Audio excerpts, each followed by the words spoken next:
Outsourcing का मतलब होता है कि इंसान के खून पसीने का दलाल। और इस बात को मैं बोलता हूँ सदन में अंदर भी बोलता हूँ, बाहर भी बोलता हूँ। और ये आउटसोर्सिंग जो है जो लाया गया है वो जानबूझ करके पूरे राज्य में जो सरकारी तंत्र से जुड़े हुए चाहे राजनेता हो चाहे वो पदाधिकारी हो, इन लोगों ने एक सिस्टम खड़ा किया है, समानांतर सिस्टम खड़ा किया है कि लोगों का खून कैसे चूसे, लोगों के पसीना को कैसे बेच दे, उसमें कैसे कमीशन थोड़ी करें, इसके लिए इन्होंने किया है। पहले समझिए। और ये जितना भी आउटसोर्सिंग कंपनी है, मैं दावे के साथ कहता हूँ कि अगर इसकी जांच हो जाए तो सब आपको बड़े से बड़े जो राजनेता हैं और बड़े बड़े अधिकारी हैं, आप सब मिल जाएगा, कहीं ना कहीं लिंक्ड मिलेगा। ठीक है।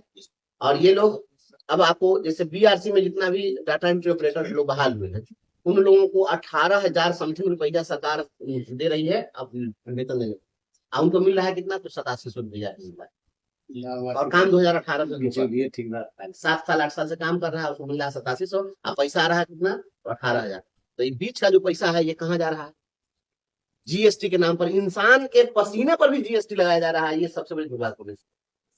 ये लूट का सिस्टम बना हुआ है। अब आप हमको बताइए कि टीसीएस कंपनी को दिया गया आदमी सप्लाई करने की। पहले पहले होता था कि सामान सप्लाई होता था, अब आदमी सप्लाई किया है। ये इस देश के अंदर में कि इससे ज्यादा सुंदर बात कुछ होने सकती। इंसान की कीमत एक सामान की तरह हो गया, दूसरा कुछ नहीं। तो हमको लगता है कि जिस समय में बंधुआ मजदूर का कंसेप्ट रहा हुआ है, जिस समय में दास प्रथा रही होगी, उस समय भी इस प्रकार की व्यवस्था नहीं। दास प्रथा में भी तो एक बार गुलाम दास को खरीद लिया जाता होगा और उसको खिलाता होगा, रखता होगा, काम कराता होगा। लेकिन अब तो है कि आपके पसीने को प्रतिदिन खरीदा और बेचा जा रहा है। अलग अलग एजेंसियां उसकी हो रही है, तो बहुत दुखद है सर। इसके बाद सर हम लोग का ट्रेनिंग हुआ सर, पटना में इंटरव्यू हुआ, एग्जाम भी लिया गया। और एग्जाम आप लोग का जो अपॉइंटमेंट हुआ वह इंटरव्यू बेस्ड हुआ? इंटरव्यू और एग्जाम दोनों लिया गया सर। ये और कौन कौन लिया? TCS sir. टीसीएस। जी सर। ये टीसीएस का फुल फॉर्म है? टाटा कंसल्टेंसी है। हैं? टाटा कंसल्टेंसी। देखिए एगो बेल्ट्रॉन भी एग्जाम लेता है। जी बेल्ट्रॉन में था सर। बेल्ट्रॉन बाद में हम टीसीएस ले लिया सर ना। अच्छा। पहले बेल्ट्रॉन इसको नहीं किया, बेल्ट्रॉन को पहले दिया गया ऑफर, तो बेल्ट्रॉन का लड़का बैक हो गया। तो सॉफ्टवेयर टीसीएस में नहीं थी, तो टीसीएस अपना लड़का जो स्वनियुक्त हुआ। और प्रत्येक थानों में सर पूरे बिहार में टीसीएस का ही मैंने एग्जाम कंडक्ट किया टीसीएस। टीसीएस सर, ट्रेनिंग भी टीसीएस ही दिया हम लोग को। बहाली के भी पैसा भी लिया हो? हाँ नहीं, बाद के लिए पैसा हम लोग नहीं दिया गया, मतलब लेकिन टीसीएस जो हम लोग को जानकारी है, अगर है तो बताइए। चलिए टीसीएस ने आपको एग्जाम लिया, आपको ट्रेनिंग भी दिया और टेक्निकल अपॉइंट हुई। साल बाद हम फार्म रख देते बिना लिए से कहीं कुछ नहीं होता। सब लोग कहाँ अपॉइंट? थाना में। थाना में। चलिए पुलिस स्टेशन में अपॉइंट। तो एसपी साहब के यहाँ लेटर गया, एसपी साहब के वर्तमान के क्रमांक संख्या के आधार पर लगाया गया सर, आपको लगाया गया सर। हम लोग नौ लड़के थे, एक किलो और अलग अलग खबर बना था सर। क्रमांक संख्या हम लोग का 0 से 51 क्रमांक संख्या हो गया। और सभी हम लोग सर ज्वाइन किया थाना में सर। इसमें कोई अवधि नहीं था, हुआ कि 6 महीने के कार्य अगर अच्छा रहता है तो अगर प्रभारी अगर आप अनुशंसा करते हैं तो पुनः आपको सर्विस कंडीशन में कहाँ है जो आप लोगों का है, जो शर्तें होंगी उसमें कंडीशन? सबको भी नहीं था सर। प्रभारी महोदय के माध्यम से हमको अनुशंसा भी किया गया कि उनको अधिक किया जाए, अस्थायी किया जाए।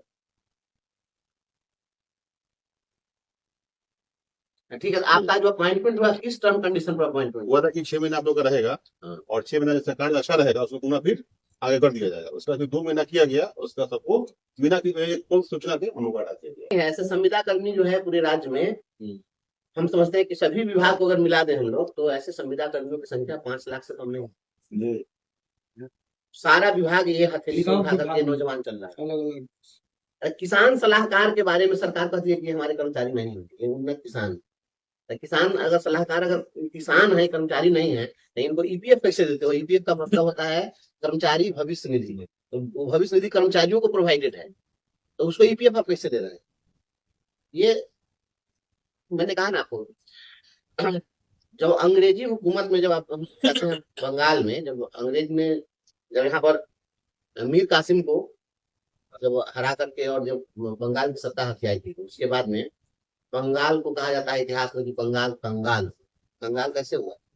मजदूरों का शोषण हुआ, यहाँ के लोगों का शोषण हुआ। शोषण इस कदर हुआ कि काम लिया जाता था इन लोगों से 12 घंटा, 14 घंटा, 15 घंटा, 18 घंटा तक काम लिया जाता था और उनको उचित पैसा नहीं दिया जाता था। तो बहुत सारे हजारों हजार ऐसे मजदूर हुए जो मिल में जाकर अपना हाथ से कटवा देते थे कि हम भीख मांग खाएंगे, और वो इतिहास में वह दास्तां बयान। और आज के डेट में हम समझते हैं कि उससे कौन सी स्थिति भिन्न। अगर किसी व्यक्ति से आज के डेट में, अब मान लीजिए कि जो लोग स्कूलों में अभी आपके शारीरिक शिक्षा स्वास्थ्य करने दे सकते हैं, 8,000 रुपया पर आप उसको अपमान करते रखते हैं। सर घर से 50 किलोमीटर दूर है, तो 8,000 रुपया उसके आने जाने का भाड़ा भी होगा। सर अच्छा कहते हैं कि इसका अंशकालिक काम लेते थे, 2 घंटा काम कर, तो 2 घंटा काम हुआ आपका जो प्राइम टाइम था जिस समय ड्यूटी ज्वाइन करने का, वो आपके यहाँ काम किया है, तो उसका वो कोना खेत में जाकर बनिहारी करेगा।